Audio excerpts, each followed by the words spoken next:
A decade in office and out, the end of 2020 marked the end of political eras in the Ohio Valley. Democrat Jack Serra finished his tenure representing the 96th district in Columbus, and Tom Gentile vacated his Jefferson County Commission seat. Both seats contested, both won by Republicans, Ron Ferguson and Tony Morelli. Right now, we're digging deeper into Ron Ferguson's first year in office and finding out if promises made on the campaign trail are coming true in this News 9 special assignment. For the last year, the seat representing Ohio's 96th district has been occupied by Ron Ferguson. For the local businessman, it was his first election to public office, and like most candidates for office, he campaigned on a platform of ideas, a wish list. In speaking with News 9 before the election, Ferguson highlighted capitalizing on the Valley's energy portfolio and getting the government out of the way of business as his top two priorities, complicated by the continued pandemic. First, energy. There were a couple votes, things that I opposed on the level of trying to make special carve-outs for other industries.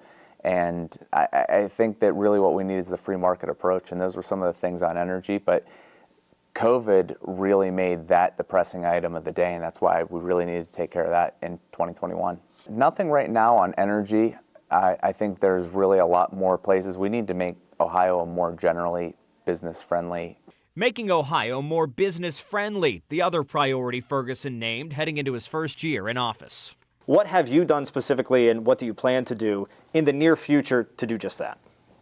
Yeah, so we did a few things. One of the things that we did was we reduced the state income tax. I think we need to do further in the next GA. We're already talking about how we can make sure to reduce state income tax further. Obviously, when people are making a decision of where they want to go work, especially in a depleted workforce, if you don't have to pay a state income tax, that goes a long way.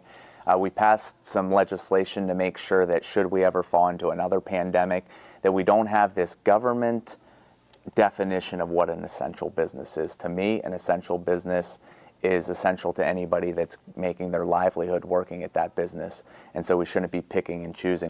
When it comes to actual legislation, Ferguson has been the primary sponsor on 3 bills. 2 have been introduced, HB 532, which would designate part of Route 7 in honor of a Powhatan native killed in Vietnam. That effort started by Jack Serra while in office. The other, HB 498, that deals with adult use marijuana.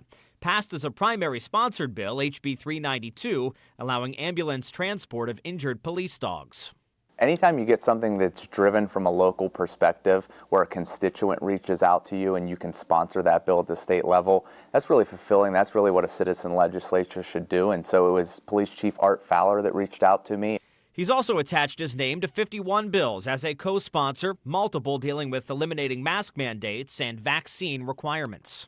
Back at the beginning of the school year, there were school districts, Indian Creek was one of them, where they had such a high outbreak, they put in the mask mandate for X number of days, waited till the numbers went down, and then allowed it to, again, be an individual choice. Is that something that you can get behind? So I think the parent needs to be making the choice in our public school systems, and as much parent choice as we possibly could have around, especially around the individual child and what it is that your individual child is going to do. Ferguson calling COVID the dominant issue in his first year. What more should the state of Ohio be doing to combat the COVID-19 pandemic? If we're not going to have mask mandates, if we're not going to have vaccine mandates anywhere, what more can be done? So I guess maybe what is it that what do you think that we maybe are lacking? And I mean, you're out there a lot and you kind of hear things, and I haven't seen anything that's necessarily been brought to my attention yet. So I'm curious. I mean, I think something that a legislator has to do is they have to listen. That's for sure. And so that's something that I've been doing all around the district is what do we think that the approach should be for the 96th district? What has been the general feeling around the 96th? Fatigue.